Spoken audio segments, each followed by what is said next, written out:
Митен-Дада в буквальном переводе «снежный дедушка». Главное действующее лицо новогодних праздников во всем мире. Его еще называют Дедом Морозом в России или Санта-Клаусом в Америке. Крисе Кринги в Швеции, кроме того, Юле Тоне в Дании, Шохим в Китае и так далее. И каждый из этих образов обладает своими индивидуальными качествами, положительными или, как ни странно, отрицательными. В общей сложности Дедом Морозом работают 12 лет. Не только в Осетинском театре, но и в детских садах. Дети все одинаковые, и каждый из них в новогоднюю ночь ждет чуда. Кто-то подарков, кто-то исполнения мечты. Каждый ребенок ждет. Сами вспомните, как это бывает. Перед сном каждый думает о том, что завтра уже Новый год, и тайно загадывает желание, надеясь, что оно обязательно исполнится. Не только дети, но и взрослые об этом мечтают. Даже возьмите молитвы. Мы также молимся: да принесет нам Новый год фарн, счастье, здоровье, а старый унесет с собой все беды и несчастья. Это все ассоциируется с Новым годом, так как мы надеемся на чудо. А Митен-Дада именно тот, кто нам принесет это чудо. Farningar bak asafkana dam ondan izina darba khashad jaron dash futbolish tana muziyati ma khashad vodun darnu mugashka sharmagun din ugash sama umma no ugash qalbu kashum no uzo khabart mitin dada tawu чин сахашит. Ой. Традиционный образ зимнего волшебника в мире сформировался на основе жития святого Николая Чудотворца. Его почитают и любят за чудеса, которыми наполнены истории о нем. Он не только исцелял больных, но и воскрешал мертвых, спасал нищих от грехопадения, путешественников, помогал незаслуженно осужденным и многое другое. История о том, как он тайно подбросил золото нищему, который, имея 3 взрослых дочерей, уже хотел в отчаянии склонить их к блуду и тем самым спас его семью, стала основой для новогодней традиции ночью прятать детям подарки под елку. Примечательно, что в первое воскресенье декабря осетины отмечают праздник Ныккола – Ныккола Бардуак. Он живет дружно с нартами, был участником свадебного кортежа невесты отца Маза, шел впереди всех. Он сидит на вершине Уаза, осетины зовут его Высокий Ныккола. Вот знаменитая история, когда он узнал, что его сосед обнищал и решил добыть денег очень таким нехорошим путем, продать своих дочерей. Когда об этом узнал святитель Николай, он взял свое наследство, которое он получил от богатых родителей, и тайно ночью, чтобы никто его не видел, никто не воздал ему почести, не похвалил его, тайно оставил в окне вот эти деньги, как у нас в Осетии его даже называют. Хуарз Никола, хороший Никола, добрый Никола. Даже в молитвах он называется другом нашим Николаем, по морю шествующим, в море плавающим, спасателю, спасителю. Посмотреть, если на древние фрески, часто его так изображают. Святитель Николай шествует по водам морским и вытаскивает погибающего человека из вот этой пучины морской. И у нас в Осетии сохранилась же старая песня, которая называется «Николай Жар», песня Николая. Там удивительным образом описывается вот это чудо Николая. Как говорится в песне, осетины ушли в море, водное путешествие, попали в страшную бурю, корабль их разбит, и бедный человек взывает: «О, друг наш Николай, спаси, помоги нам». Святитель Николай, как там описывается, ведь песня эта народная, фольклорная, она не канонически церковная, хотя там прослеживается весь этот образ, канонический образ святителя Николая. Он предстоит пред Богом и отходит от этого пира божественного и приходит к людям на спасение. Как сказано там, ни щепки, ни гвоздя с этого корабля не пропало.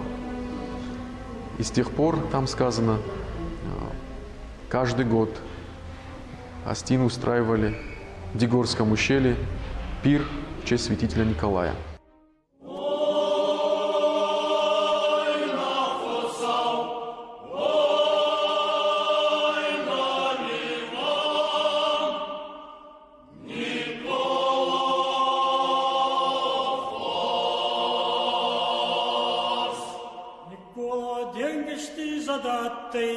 Yung zaman iristona yok aray balçık sudan sanayiwa.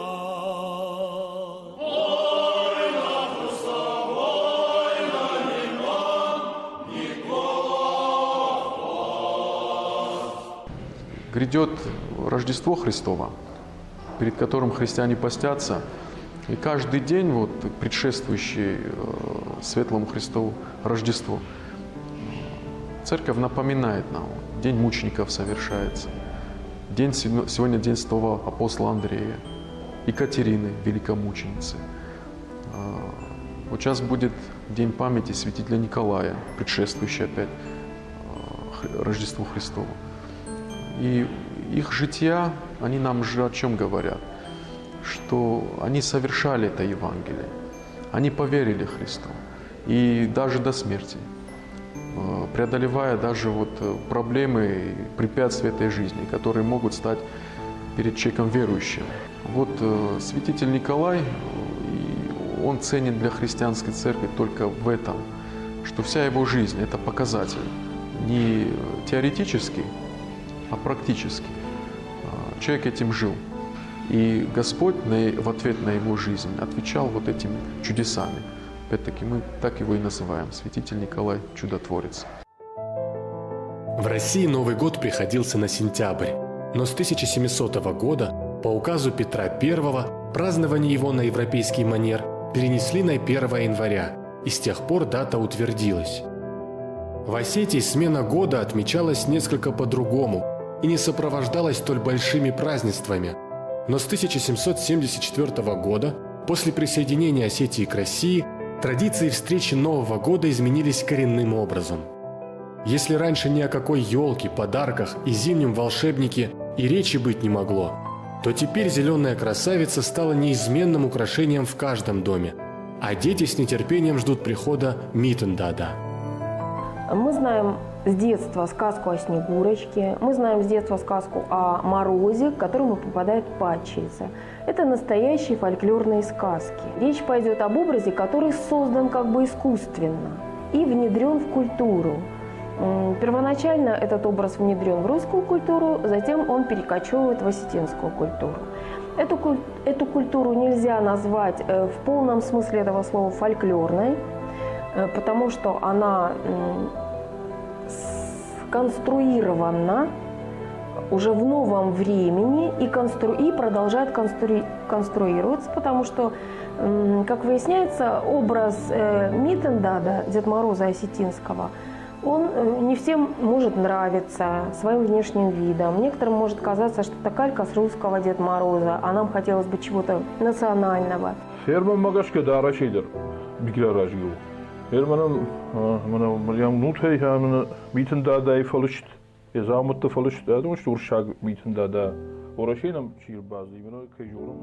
Мне кажется, что внешний вид многое решает. Вы вот здесь видите вещи Деда Мороза, который пришел к нам из русских сказок. А осетинский Митен-дада, мне кажется, должен быть в традиционной одежде. Наши дети в большинстве своем даже не знают, какая она. Разве что иногда в музее видят, как одевались наши предки. Мне кажется, что на детей вид традиционно одетого зимнего волшебника благотворно повлияет. Кроме всего, он должен быть наставником для ребенка, учить традициям, носителем не столько материальных даров, но духовного богатства.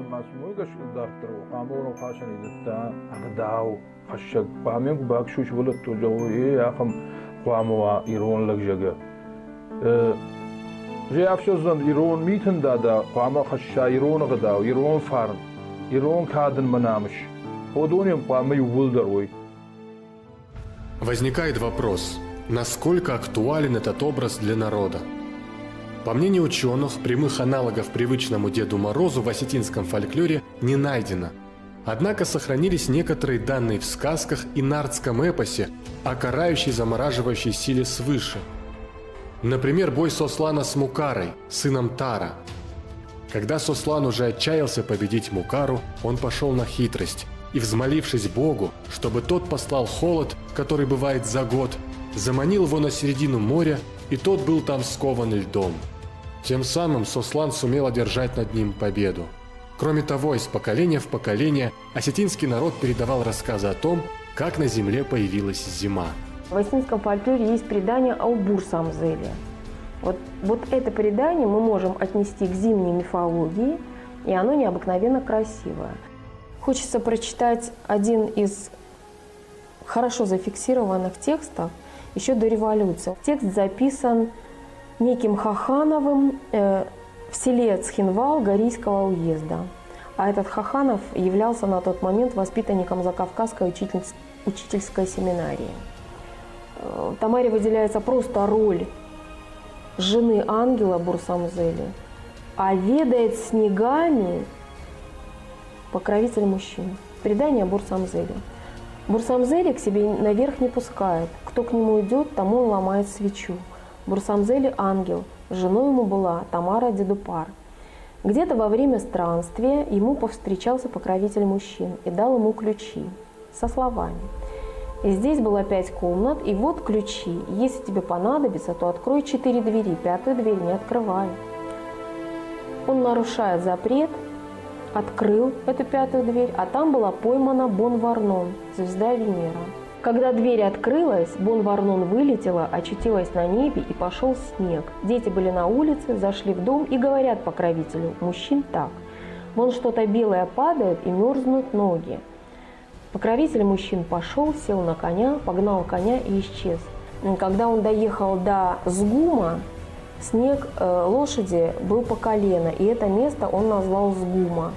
Дальше он доехал до определенной точки, и снег уже дошел до живота лошади. Это место он назвал Оникалак, потому что он – это по-астински лопатка. Дальше он, значит, едет, и лошадь его околела, и Бурсамзели назвал это место Кудар. Ну, кроме того, вы знаете, что в нашем нардском эпосе есть сказания, которые связаны с льдом, с тем, что героев замораживает, сказание о Мукара.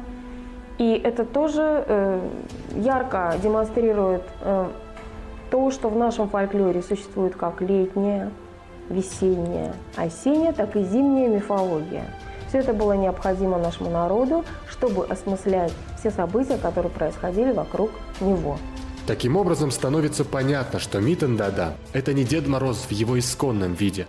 Но нельзя отрицать, что коллега из Великого Устюга неизменно повлиял на традиционный образ осетинского повелителя снега и ветра, сделав его несколько добрее и дружелюбнее. И становится совершенно неважно, правильно ли это и стоит ли внушать детям веру в него, когда глаза ребенка начинают сиять счастьем от одного лишь его вида, и ожидание чуда тихо повисает в воздухе при его появлении.